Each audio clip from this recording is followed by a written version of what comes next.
right. I'll bring it in here for a moment. Pause my beautiful Israeli jazz music and welcome everyone. So glad to see you all from. It's so nice to see faces from across the country, from California to here on the East Coast.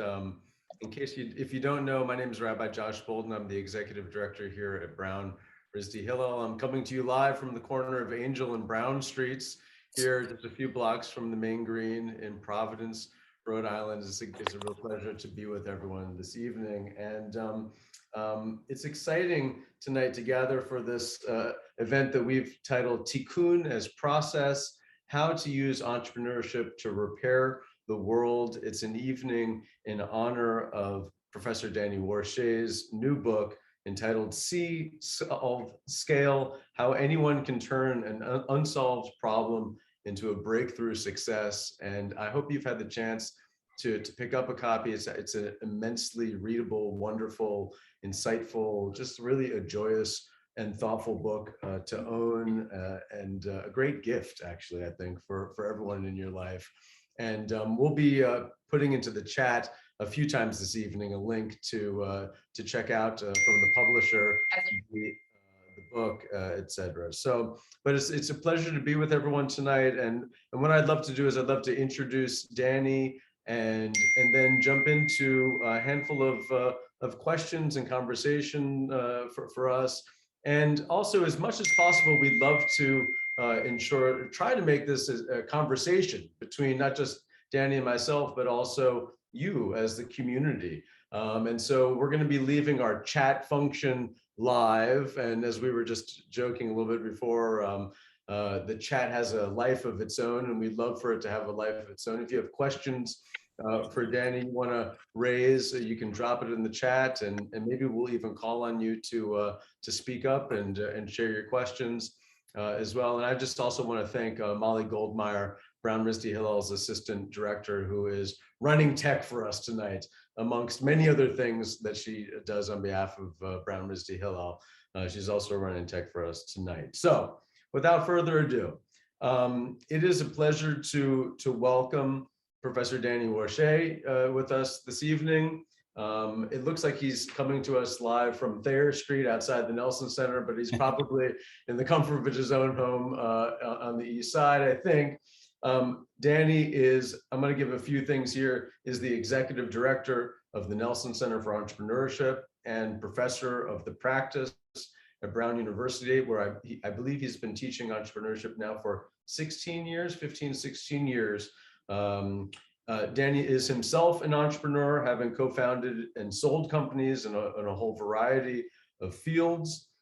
He has developed and he teaches the entrepreneurial process, which is a course here at Brown, which happens to be the highest rated course at Brown. And he's taught the same course at Tel Aviv University's MBA program, as well as at the Yale School of Management. And he has led entrepreneurial process workshops all across the world, not just the United States, not just China, but also Portugal, Bahrain, Israel, Jamaica, just a few places across the globe. And so the other thing just to note about Danny, what makes the nice synergy so special tonight is that Danny is also long time trustee, honorary trustee, and leader of Brown RISD Hillel, including having served as president of the Brown RISD Hillel Board of Trustees at a time that included a period of significant growth for the organization.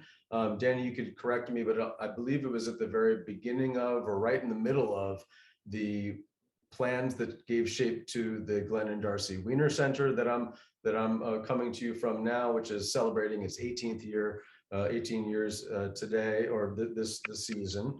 And it happens to be that before the Nelson Center had its great home on Thayer Street, and actually the first time that I had the chance to meet you, I visited the Entrepreneurship Center on the 3rd floor of Hillel. So there's just so much that has enabled us to come together in honor of your book, but also in honor of the really generation of commitment and leadership you've offered Jewish life on this campus, and on College Hill and the commitment you've made to it. So thank you. And we're grateful to have you here tonight. Wow, thank you so much. This is, it feels like a family event. I'm doing a lot of these events, and they're in all different kinds of venues and media and platforms. I'm looking through the participants here, and I think I know 90% of the people, which is not always the case. I especially want to acknowledge my wife, Deb. She's here. She's downstairs, but we're on two different floors and two different computers. We met our senior year, and our first time sort of really getting to know each other was at Brown Hillel. So I have to thank Brown for a lot of things, and at the very top of the list, and especially instigated through Hillel, is the fact that Deb and I are very happily married. We have 3 children. We live about a mile from campus. I see Serena Eisenberg, who is no stranger to us, but also a classmate. I see Pam Jarrell, who's also a classmate. So strong 1987, class of 87 representation. I see Danny Sternman, who I knew when I was here because Danny was the president of Hillel when I was involved as a student, and so wonderful to see him. And also lots of people who I've collaborated with through the years on the board. And you're right, when I was president for 4 years, when we were building the building, David Parker and David London and his wife Toby, of course, and Rob Boyarsky and several others. I'll be remiss and probably will miss some people. Suffice it to say, it really does feel like tonight is playing a home game, and it's really wonderful to be here. I do hope, especially because we know each other so well, that we will engage in a conversation. My teaching style, I see some of my students here, Ethan Shire and others, they are probably expecting a cold call just because I teach all Harvard Business School case studies and I teach in that method. So you can't show up and hide, but suffice it to say again that I would love it if we would make this as interactive as possible. So thank you so much for having me tonight. That's great. So I've got a handful of questions I'd love to open up with, and some of them might be questions that you've gotten in other settings. Some of them might be a little bit different, hoping that this setting is a little bit different. But I want to open up. I'm always sensitive to, I know many of us are, to titles and subtitles and texts and contexts. And so, I of course I noticed see, solve, scale, and then the how anyone can turn an unsolved problem into a breakthrough success. And I wanted to ask, why did you write this book? What do you think its unique contribution is in a, this is a genre or a field of entrepreneurship. So what were you hoping to bring and contribute through this book? Well, I love that question. And the short answer is I never would have thought about writing a book, just like I don't think I would have thought about teaching anything or anywhere, let alone teaching entrepreneurship at Brown, until Barrett Hazeltine tapped me on the shoulder about 17 years ago and said, we'd love for you to come be a professor and teach entrepreneurship at Brown. And that was a complete surprise out of the blue. I had never really thought about teaching, let alone at Brown, and can't really say no to Barrett Hazeltine. So before I knew it, I guess said yes. And then I realized, what did I do? I'm going to be in front of a whole room of really smart Brown students, and I'm supposed to teach entrepreneurship. Is that even possible? And I had gone to Harvard Business School, and I thought, well, maybe in that context, it would make some sense, but Brown doesn't have a business school. What's that going to mean? So we can talk, if you'd like, a little bit about what all that means and where it came from and how I devised an approach to doing that in a liberal arts environment. But the answer to your question is it was my students. My students came to me in some pretty big numbers, especially recently, and they said, you're not doing this part of the process. You're not scaling. Your teaching really had meaningful impact on our lives, and it's always really wonderful to hear that. But they said, you're doing that in relatively small groups of like 40 students at a time. You're not doing what you tell us to do. Think big and scale over the long term. And I thought, yeah, you're right. And how interesting when the students become the teacher. And I said, well, what should I do? And they said, you should write a book. And this was about 4 years ago when I finally realized I don't know how to write a book, but I'll just start. And I do some teaching, as most people know, in Israel every summer, like you mentioned. I had just gotten back from Israel and I just started writing a Google Doc. And before I knew it, I had written 10 pages. And I thought, wow, Professor Gluck, my favorite history professor, because I was a history concentrator, would have been proud of those 10 pages. It was maybe the longest paper I had written. And then I thought, all right, well, maybe I'll keep going. And then I had written 50 pages and I was super excited about that. And before I knew it, I had written 350 pages. And my wife, Deb, who's, as I say, on with us here, can attest to a lot of that happened at kind of odd hours and in the middle of the night, because I really didn't have time to write a book. But that's how it happened. Students put me up to it, and students are usually way smarter than I am about what we should do. And I'm really grateful to them for having done it. And again, Ethan, my former student, former TA, was one of those students. And so really happy that they did that. That's where it came from. That's amazing. Um, if that was one opening to our conversation, I wanted to be, if that was about the cover, I wanted to also start with just a few pages in a place that I guess probably. This will be a very long evening if we're I going. know most conversations don't start, but I noticed. Through.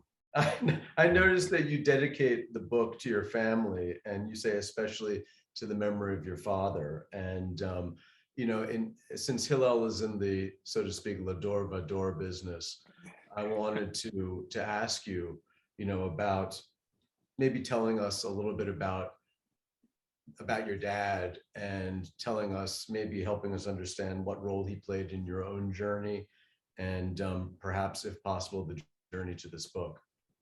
Yeah, I really appreciate your asking that. Yeah, my father unfortunately passed away from pancreatic cancer about 5 years ago. And it's hard to believe, like most people who've lost a parent, that he's not here, but I see him in all the pages of the book. I see him echoing through my teaching. He was so proud of the fact that I was teaching at all, because he was a teacher at heart. He always got a kick out of the fact that my faculty appointment as professor was in the engineering school, because I don't know anything about engineering. He had a PhD in chemical engineering. He was a NASA scientist for almost his whole career. And the way I define entrepreneurship, the way I defined it originally when I thought through how I'm going to teach entrepreneurship at a liberal arts institution like Brown, when Barrett Hazeltine asked me, was as a structured process for solving problems. And my father, I think, at heart, especially given his training as a chemical engineer, a NASA chemical engineer, was a problem solver. And he was really good at figuring out what problem to solve, figuring out how to solve it, and then scaling that kind of solution over a long term. That's a lot of what he did at NASA, having influence on energy and new sources of energy like fuel cells. And so I'm not sure I was fully conscious of that growing up. I'm not sure I was even conscious of that in my early days of teaching. I probably wasn't really conscious of that late at night, early mornings when I was writing this book. But when I read through it a number of times, I said, man, my father is all over this book. And I mention him explicitly in several places.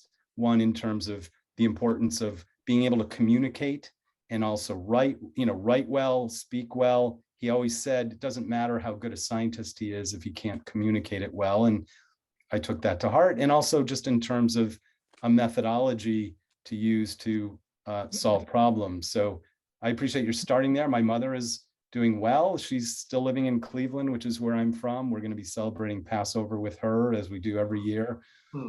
So I do appreciate your starting with that dedication, because I care a lot about my whole family, and Deb, who's on with us here, and my 3 children, one of whom is a student at Brown still, one of whom graduated from Brown a couple of years ago, and one of whom is older and is in the world of entrepreneurship at a startup, working very hard. And so thank you for starting there. That's okay. Very good.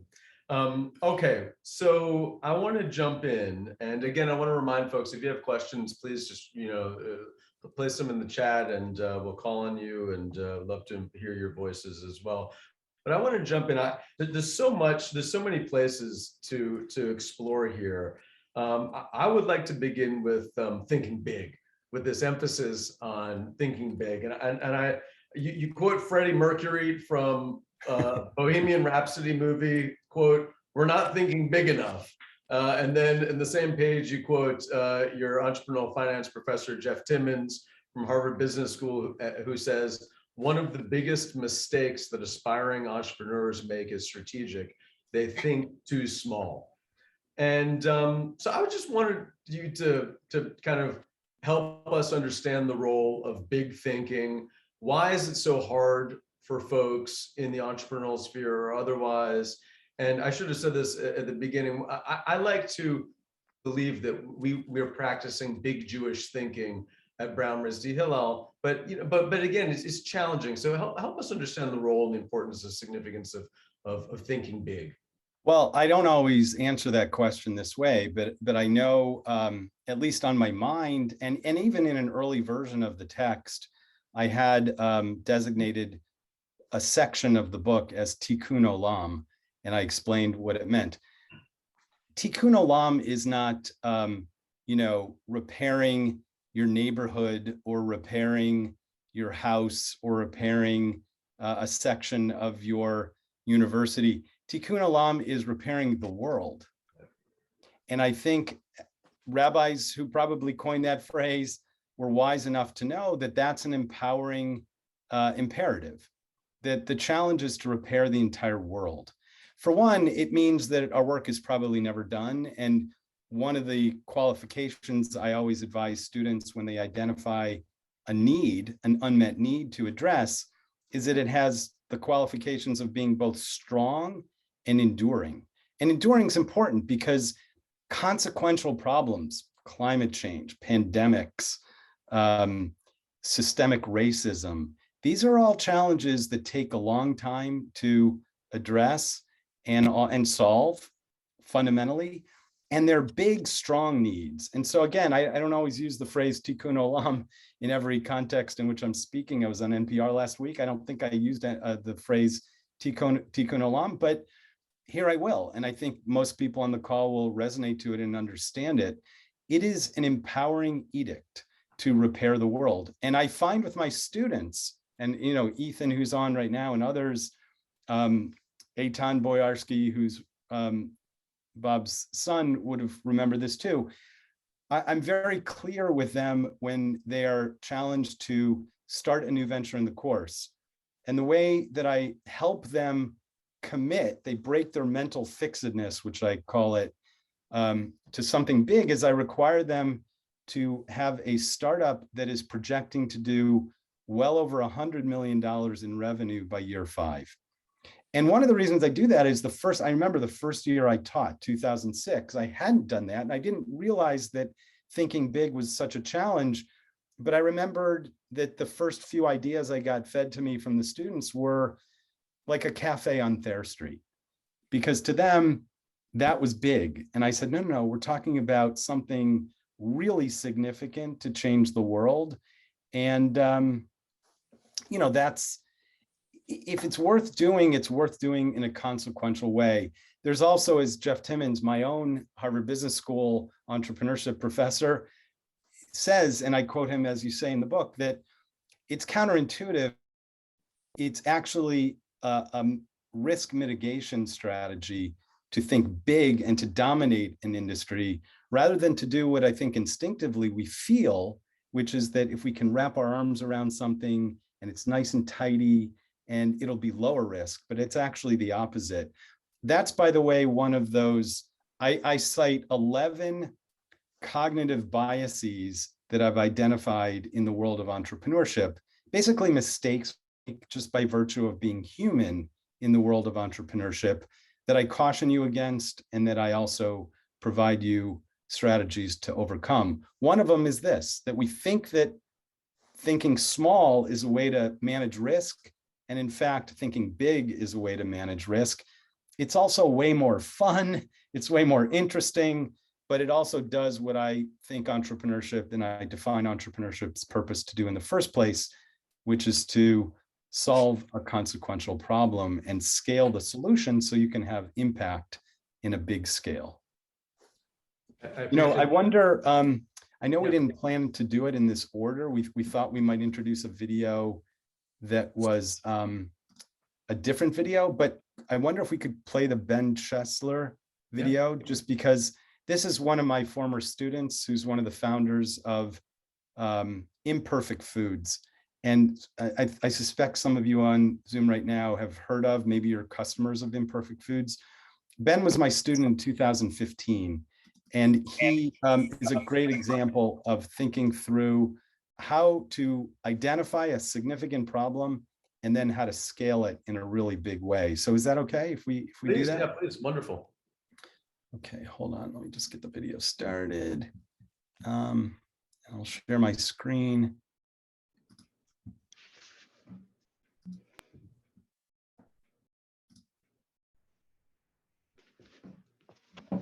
Imperfect Foods really came out of an organization we ran in college called the Food Recovery Network, and we were recovering food from college campuses and bring it down to dining halls in the community.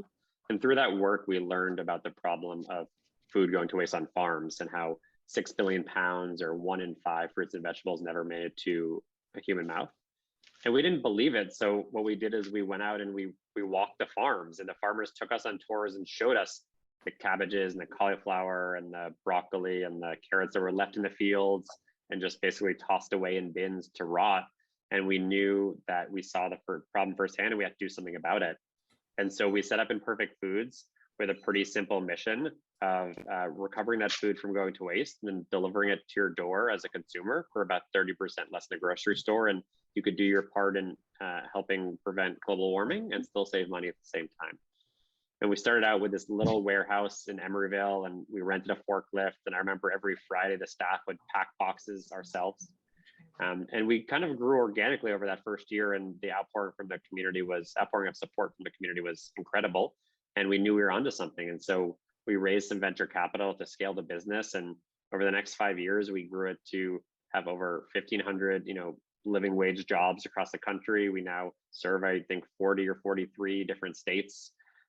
We raised around $200 million of venture capital. And what I'm most proud of is we recovered over 100 million pounds of produce and groceries from going to waste. So there's a long way to go to fight food waste, but we took a big dent out of it, and we're continuing to do even more every year.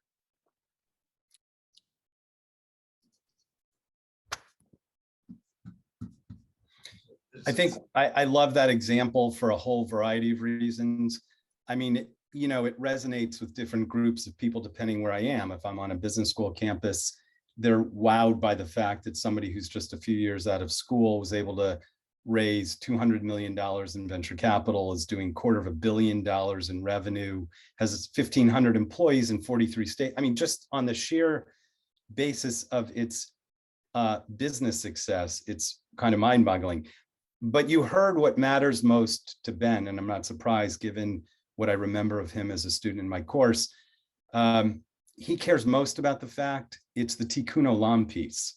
He cares about the fact that they are at least slowly making progress on solving that problem that they identified by doing bottom-up research, which is this technique when which I teach in my teaching and also in the book, of observing and listening like an anthropologist, being empathetic to understand what other people's needs are. And just by doing that, by walking around a farm, he tells the story at some greater length. This is just a snippet, but he asked sort of naively, what are those big piles of apples doing over there? Where are those going? And they said, oh, those are just going in the garbage heap because they don't look perfect. They're imperfect. And that led to, a whole mission, which, as you also heard, he had kind of embarked on as a student in a, student activity way, and maybe envisioned a nonprofit. But it was really when he learned this process, the see-solve scale process. I don't take any credit for this, by the way. This is all Ben's doing.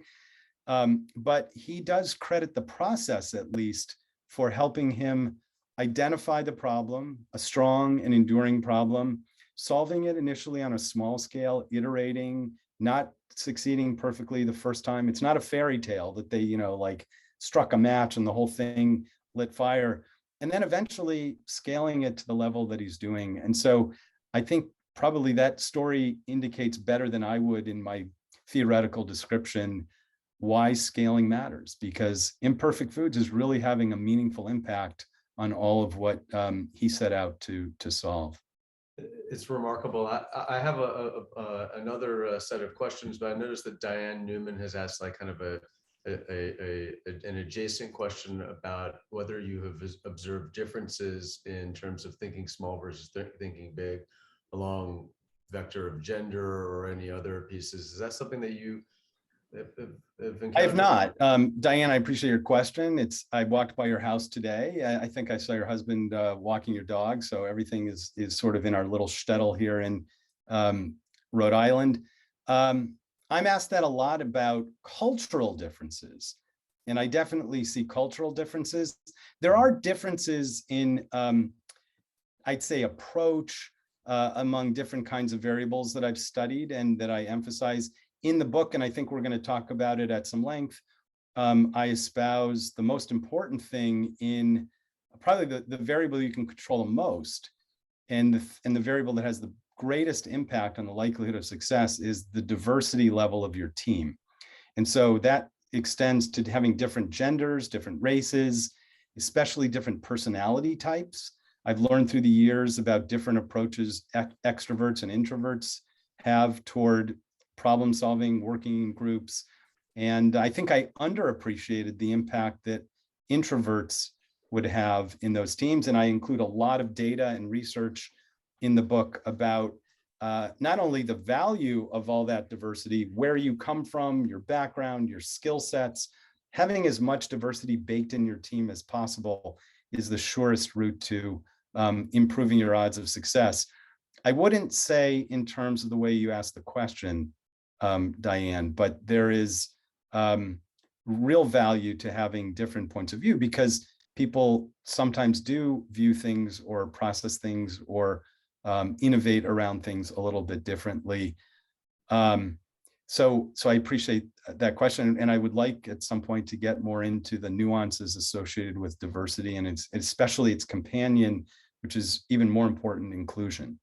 Yeah, I'd love to come back to that, but I want to shift. If we began with thinking big, I want to like go to the other end of the spectrum and to explore what you refer to, and you really open the book up with the notion of the benefits of scarcity versus the abundance, the burden of abundance. You say that scarce resources spur creativity, impose discipline, and push us to think beyond what has been tried and true. And, you know, from our own experience here at Brown Misty Hillel, having lived through the entire contraction and experience of the COVID year, you know, with Molly on this call, I really want to lift up some of the work that she did. You know, we were unable to do business as usual. We were unable to gather all of our students, the 150-person Shabbat dinners. We were unable to do, you know, all of the things that we thought that's how you do Hillel, and we were really squeezed for a moment. But it was that feeling, a sense of you know, what can we do? What is the imperative to act? Like we have such little, you know, that sprang up all sorts of creative thinking and programming, including our DIY Shabbat program, which enabled, I think, in the end, over 10,000 Shabbat meals to take place over the course of last year's COVID year, giving students all the resources that they need, kosher food, programming to create Shabbat on their own. And that really, for us, came out of a place of, what do we do? How do we do this? A real sense of we don't have what we typically have in our toolbox. So I don't know if you can bring us in. So I think that's an excellent example of what I try to describe in the book. And what is, you're right, a fundamental principle surrounding my approach to entrepreneurship and my teaching of entrepreneurship. Anybody who's been exposed to it in my class will smile when they hear Rabbi Bolton mention that, because it is such a really important principle. Yeah, I think one way to describe it is the way I describe it, which is the benefits of scarce resources. Others might describe it as, you know, the benefit of a constraint. And around constraints, build all sorts of creative approaches that you might not have even considered if you weren't constrained. And I think you're right. I wish we didn't have the particular impetus of COVID, but because of it, lots of people figured out, I mean, even this, right? I didn't know what the word Zoom was 3 years ago, even though actually sprinkled throughout our Nelson Center are all sorts of Zoom capabilities that I didn't know how to use, but now I certainly know. I taught for 3 semesters fully on Zoom. There's all sorts of really good examples in the book of this principle, but it's all the kinds of reasons you just described, which is you're not burdened by the baggage of the way things are always done. You're not burdened by having so many resources that you smother an idea with so many resources that you push it in one direction that's hard to pivot away from. And it's also really empowering once people know this. My students who come to my classroom and don't realize that they're actually better off, eventually do realize that they are better off to potentially pursue an opportunity within an industry that has established incumbents than those incumbents are, because they're just too stuck in their ways about the way things are normally done. I'll give you a good example. I suspect most people on this Zoom right now have heard of Casper mattresses. Maybe some of you have Casper mattresses. And I talk at length about this example in the book. Well, Casper was started by 2 Brown grads, 2 of my students, Luke Sherwin and Neil Parikh. They didn't know anything about mattresses. The only thing they knew was that you slept on them. And they discovered this crazy process of having to buy a mattress by lying down in the middle of a showroom, having a high-pressured salesperson breathe down your neck, have to commit a few $100s, if not more, to a product that you're going to have for several years. It awkwardly and in an inconvenient way is delivered to your house, and then you're stuck with it with no recourse if you don't like it. Well, they said, we don't know any better, but this is certainly not the best way to sell mattresses. And we're going to completely turn that on its head and rewind the way that you should. And at the time I wrote the book, they were doing $400 million in sales. They were a public company, and they had done that. They had completely overhauled the way you do that, all because they had fewer resources, not more resources. In fact, the established mattress companies, I mean, there's nothing that would have stopped them from doing what Luke and Neil did, except it's, again, one of those cognitive biases to build momentum in the way we've always done things. And all those resources invested in their manufacturing capacity, their supply chain, their distribution network, their sales force, that's really hard to overcome if you want to rewind and reinvent it all. So to me, it was a good example of the benefits of scarce resources. And I have in the book several examples of the opposite, which I use as a warning to people that the book is also geared toward, to people from very well-established organizations, because I find in the work I do do workshops around the world in big companies and big governments and big nonprofits and institutions. And many of them think at the beginning of the workshop that they are better suited to do what they're doing because they have so much money, they have so much experience, so much expertise, such a well-oiled machine. And I break it to them by doing a case study. I see Amy's here too. She's familiar with case studies from Harvard Business School as well. I do a case study on the Knight Ridder newspaper company, which for generations thought it was perfectly well suited to live forever and enjoy high profit margins, big barriers to entry. And along comes this thing called the internet. And they tried to adapt to it by virtue of doing what they had always done. And all those resources invested in the existing model worked against them. And it was all the startups like Yahoo and Google and CNET that were so much better suited because of their scarce resources, not their abundant ones. Maybe I'll just mention one other thing in terms of, Tikkun. I think sometimes when we're looking to, whether we're Hillel students or we're Jewish people in the Rhode Island community, or I see my good friend Michael Balaban, who's the head of the Federation in Philadelphia, so honored that he's here. In Michael's work, we think that scarcity can work against us, and that if only we had more money. I mean, that's a lot of what Michael does. He raises money. All really good things. The Jewish community needs more money, but it shouldn't inhibit people from starting a process to identify a problem, to solve it on a small scale, and only then start to layer in resources that can have the scaling effect that someone like Ben Chesler or the Casper founders had. It's important to know when and when not to layer in resources. And especially in the beginning, this dichotomy between benefits of scarce resources and burden of abundant resources is really pronounced. And often what I see, especially when I'm teaching in parts of the world that is not well resourced, like rural China, or I'm sometimes on the West Bank teaching Palestinians in Ramallah, and people, or I teach a bunch in Slovenia, an ex-communist country, place, or Jamaica, Kingston, Jamaica, not a very well resourced place. And initially, I know most of those people feel that they are at a disadvantage because they don't have a lot of money or experience. And in fact, the opposite is true. And I find their body language is shifting dramatically partway through the course or workshop when they realize, oh my God, I actually could do what I want to do. And I'm actually better suited to do it because I lack resources, not because I have a ton of resources. I talk about a story in the book about one of my Chinese students who does that. And I love discussing that. That's a long answer to a seemingly innocuous question. I hope that was worthwhile listening to. It's so interesting, so important. I want to ask, and then there are some really fascinating questions in the chat that I want to get to, but I just want to ask a kind of a follow-up, almost adjacent question about resources, abundance, et cetera. And I believe the data, and maybe Michael from Philadelphia can help us, but I believe the data has shown that actually Jewish engagement during the COVID year was skyrocketed.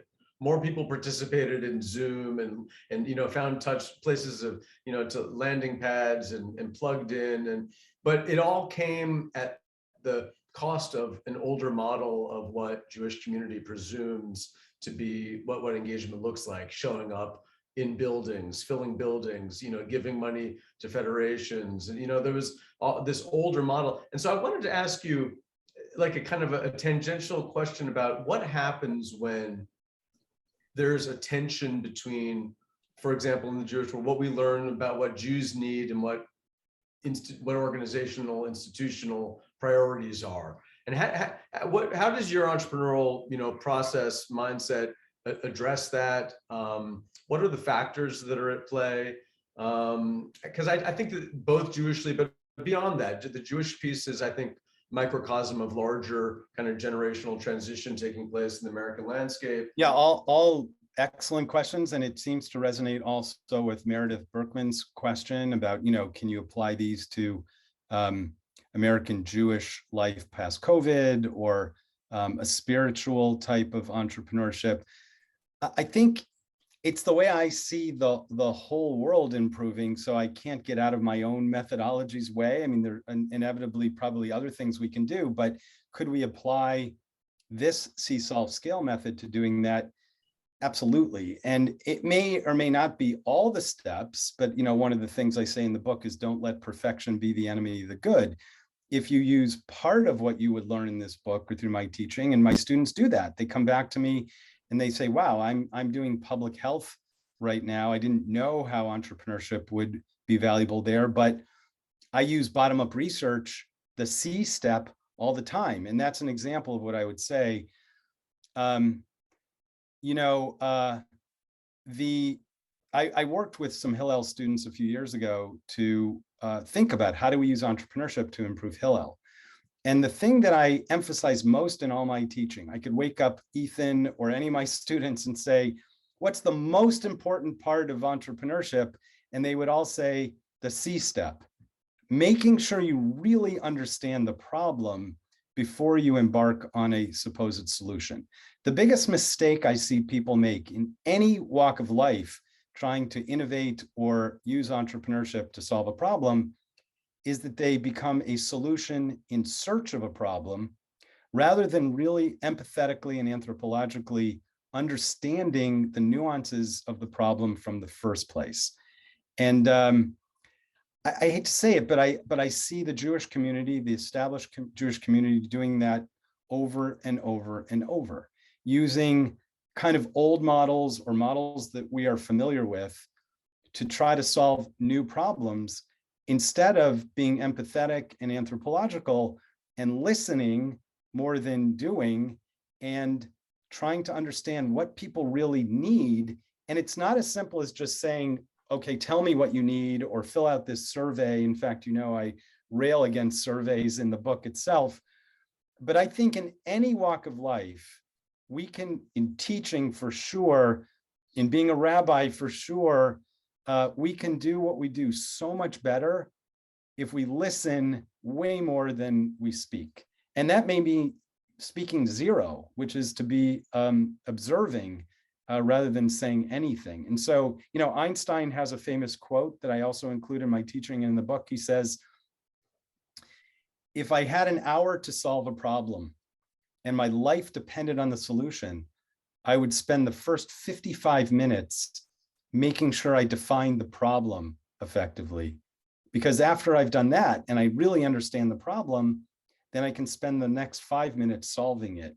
And that sounds funny to people who have perceived entrepreneurship as about high tech and new gadgetry and new shiny objects. And it's all about figuring out how we're going to go sell that onto a market.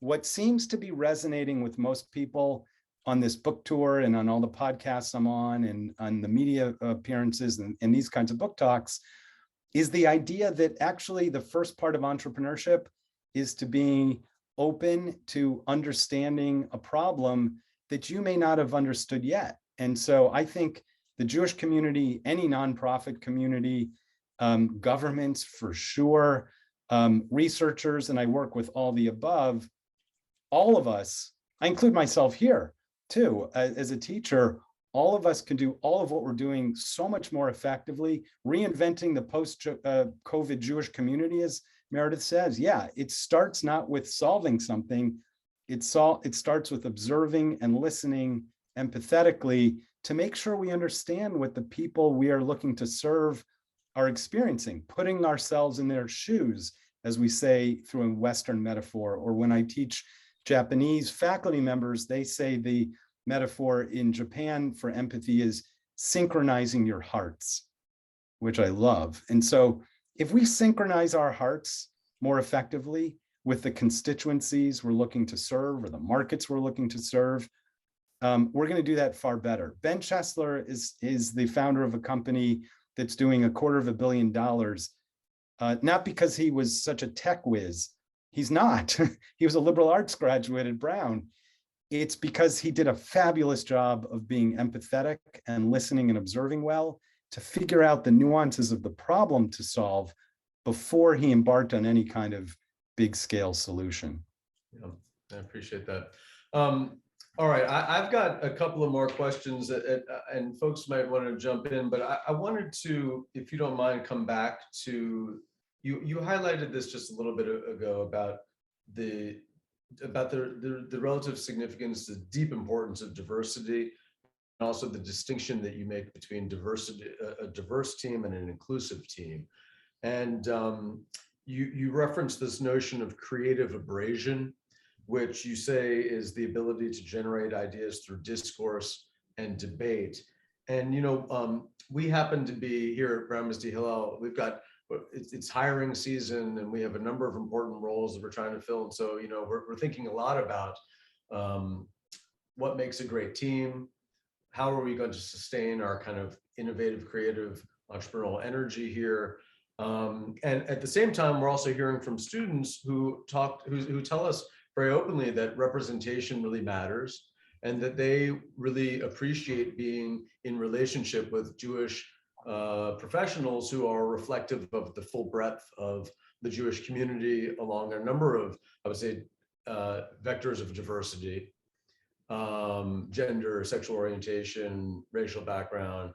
And so, it's so important. And in the Jewish space in America, it can be so hard to craft diversity. It's so hard to escape the Ashken normative set of realities and mindsets. And so I just would love for you to open up and help me and all of us understand the significance of a diverse team, what the difference between a diverse and an inclusive team is, and the importance of this for creativity, for productivity, for the soul even. Yeah, as I said before, it's the most important factor in the makeup of a team that you want to solve a problem. And this is true certainly in entrepreneurship, which is my field, but it's true in any field. And I cite a lot of research evidence to demonstrate this in the book. And the way I think about diversity and the way I codify it in my teaching is, I'd say, in an expanded sense. Yes, very much racial diversity, gender diversity, as Diane Newman alluded to before, but all sorts of other things like different backgrounds, different skill sets. Like at Brown, it might mean you've got the neural science student and the music student who the Nelson Center pulls together through an accidental collision, and out the other end comes something really wonderful, far more wonderful through that creative abrasion than if it were just a team of neuroscientists or just a team of music enthusiasts. And the real, I mentioned too, introverts, extroverts. I cite some really important work from an author named Susan Cain, whose book Quiet is just absolutely brilliant. And I cite some of the underlying research that undergirds her points to talk about the importance of having different personality types, and not only having them, but engaging them in ways that they can be their authentic selves. And I have a series of techniques that I teach in the classroom and that I also share in the book that help you develop a combination of approaches that might appeal to extroverts and introverts, where sometimes you're working as a team to solve a problem, but a lot of the times you're actually allowing people to work on their own individually, which appeals more to introverts. And that's a hard balance to strike. And so that's why I provide some guidance on it. The most important thing though, and maybe I'll share a graphic. Is it okay if I share a graphic to help illustrate this? Yeah. This is a graphic from, do people see that? We see your, we don't see Okay. the graphic, hold on. All right, hold on one second. Let me pull it up.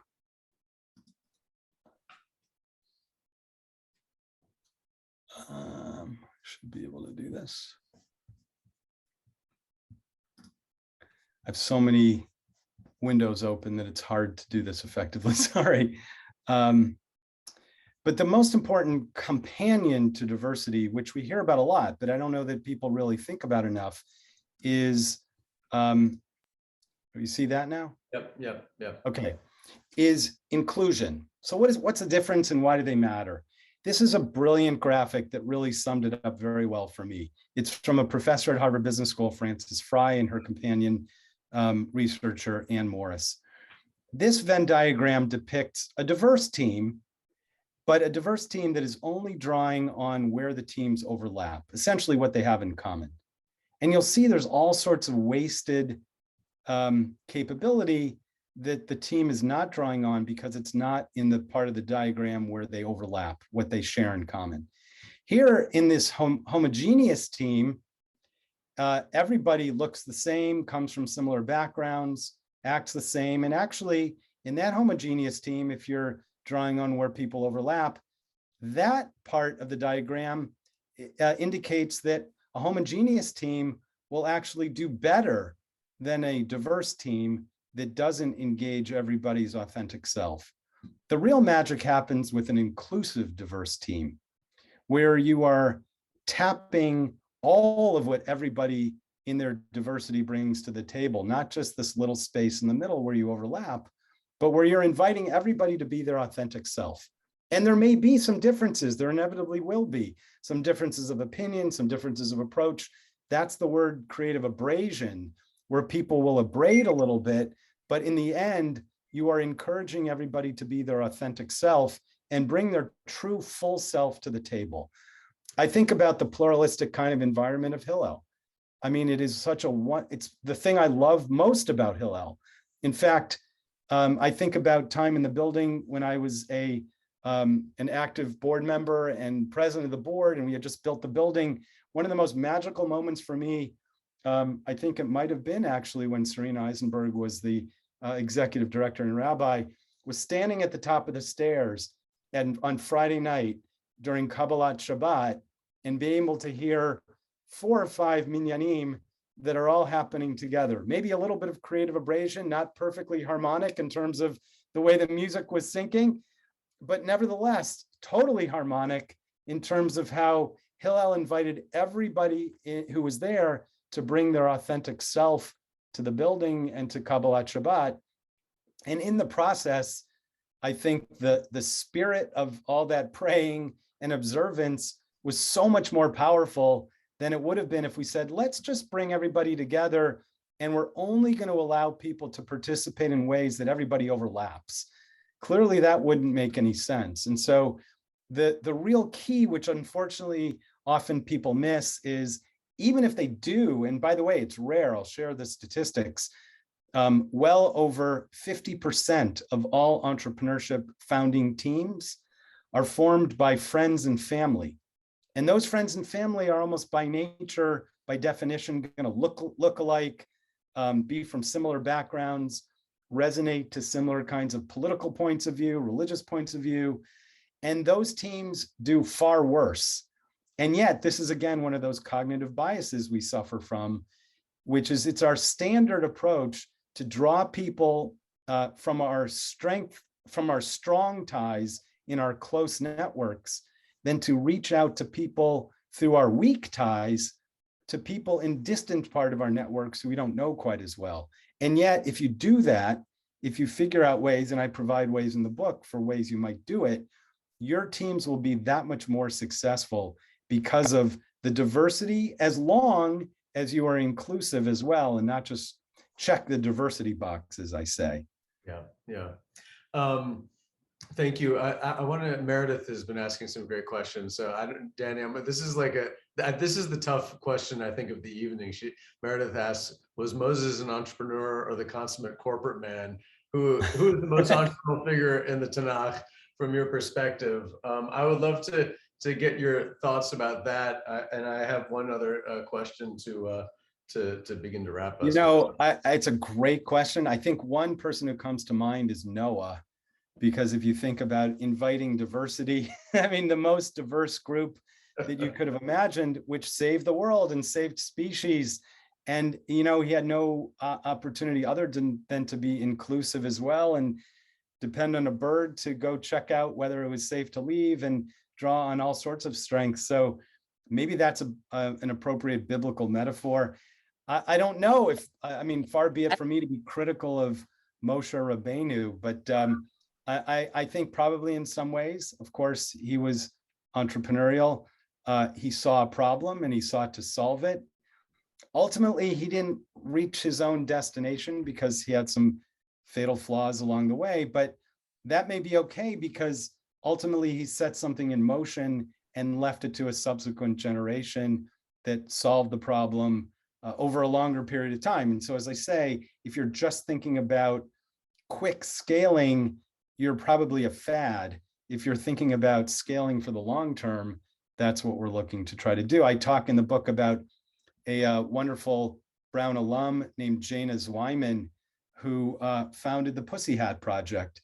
By the way, she's a good example of the benefits of scarce resources too, because she had an injury that prevented her from going to women's marches that were anticipated in late 2016, around the time of the 2017 inauguration. That scarcity, that constraint, she fully admits, is what motivated her to think of an alternative approach that could engage and inspire and empower what turned out to be millions of people who were able to participate through Pussy Hats, including me, by the way, and my family, all over the country. And so I think she's a good example of that. And there's undoubtedly other women who in the Bible, not just thinking about men like Noah and Moses, but there's women in the Bible who I'm sure we could think of as appropriate entrepreneurs as well. I hope that's a reasonable answer, Meredith.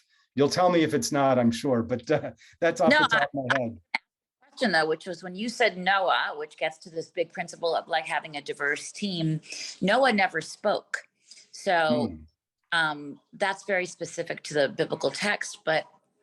Well, maybe he was the ultimate introvert in that way, and we have to respect him for that. Okay.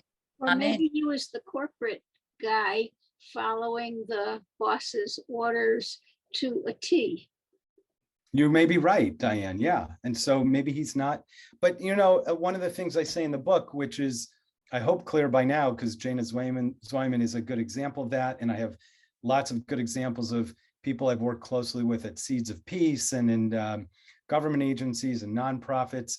Patrick Moynihan, a classmate of mine from Brown, started a school in Haiti, a Catholic school, and using this approach was able to scale the approach to now be a network of schools that's changing the whole educational system in Haiti. But See-Solve Scale is a problem-solving method for solving any kind of problem in any context. It is not a business school methodology useful only in commercializing an opportunity. And so I hope, and I know, Diane, for example, your expertise is in education in nonprofits. And so I hope other people online with us right now will see evidence of how this can be useful to them in whatever context. And I didn't think about it before Meredith asked, but certainly in biblical contexts too. That's great. I think we have 30 seconds left. I gotta ask this question as a, this is a very Jewish question, as people of the book, and as a reader, deep reader, and as someone who has a stack of different types of books beside my bed, each chapter of your book has all sorts of variety of quotes that prologue it. Nelson Mandela, venture capitalist John Coltrane. Can you just tell us about the role of reading in your life, and also what's the importance of being widely read to being a successful entrepreneur? I have to ask this question as a book lover. Well, I certainly hope entrepreneurs will be widely read in terms, or at least focused read to read this, but I can't say that I was a super avid reader growing up, or even through most of my life. My wife, Deb, is a voracious reader. There's stacks of books that become small stacks of books because she just tears through them. And she was instrumental in helping me write the book because she's such a good reader. However, I was a history concentrator, like some of you online with us here at Brown, and I'm not foreign to reading. I know the impact it has. I learned throughout writing the book that, you mentioned the range of quotes, quoting Freddie Mercury from Queen, John Coltrane, James Baldwin, Nelson Mandela, just a few off the top of my head. I love that diversity. I was very conscious of wanting to appeal to readers from all backgrounds, from all types, was very conscious, not window dressing, but because I learned a lot from these sources to integrate as diverse a group of perspectives in those, what I learned, the fancy phrase is a pull quote. I learned all these esoteric things. I learned the difference between an epigraph and a pull quote, but I figured they would resonate with different people at different times, and that I wanted to make the point that this is not a business school book. This is a book that should appeal to jazz fans and rock fans and blues fans. By the way, yes, Janis Joplin and Chris Christopherson and John Coltrane, and I guess there is a musical theme here. So I wish I could say that I was a hugely avid reader. I'm not. I gain my information in maybe other ways. I'm probably more of a reader than I ever was before, but I do know the power of a powerful quote. And I thought that those at the beginning of each chapter could anchor somebody to understand, maybe through a different lens, through a different learning modality, through a different approach to life, what I was trying to get at in the subsequent chapter, rather than just being boring and monotone about one way of thinking about the approach. Well, if anything, See-Solve Scale is not boring or monotone. This is like a wonderful book to read. I read it voraciously. This was beach reading for me actually a couple of weeks ago. Voracious book, and I'm just when you have the advanced reader copy, which is still full of, it was an early manuscript, which is full of typos, so embarrassing. I narrated the audiobook too. In fact, another example of adapting during COVID, the publisher, St. Martin's Press, shipped me a whole kit full of all this fancy equipment to set up my own studio in the basement. And then they had a theatrical director and an engineer with me on the whole time. And occasionally I would still find typos, and that drove me nuts. but I'm pretty sure we've wrung out maybe not 100% of them, but almost. So thank you for putting up with the version that had typos. I loved it. I loved it. It's good. It's also reflects, this in pursuing Tikkun alone, we presume that there's a certain level of brokenness in this world that we have to acknowledge. So I'll take a few typos in the process. Anyway, this was a real pleasure, and feels like we're on a roll. And I don't know that we did justice to everybody's question. If anybody's interested in reaching out to me personally, I'm certainly from this crowd open to that and happy to do that through my Brown contact information. I'll end just by saying thank you to Hillel. Hillel has been part of my life, an important part of my life, a formative part of my life in terms of even bringing me and Deb together. And that means my children also have Hillel to thank for that, since I was a student in the early 80s. And then when I moved back to Providence and John Blaker asked me to be part of the board, I'd never been on a board before. And little did I know that just a few years later, I would be the president of the board when we were starting to put a shovel in the ground and acquire the 2 adjacent houses and build a new facility. For a while, it felt like Brown Hillel was my full-time job, because in some ways it was. And then we had good people like, very generous donors and others who came on board to shift the approach and enable us to do things, frankly, at a bigger scale than ever before. It really did follow the solve scale method. So I'm grateful to good folks like Amy, who are helping us in really brilliant ways with our governance. I'm so proud of the way that, Josh, you have helped to transform Hillel in some ways that I think are unprecedented at a time that I think is it's needed more than ever. I'm so proud of good people who preceded you, like my classmate Serena Eisenberg, who also came at a really important time in our history. Hillel is part of my life. I can't imagine it without it. And so that's one of the reasons why it's so special to be here with you and with the part of the Hillel family that joined us tonight. So thank you so much for having me.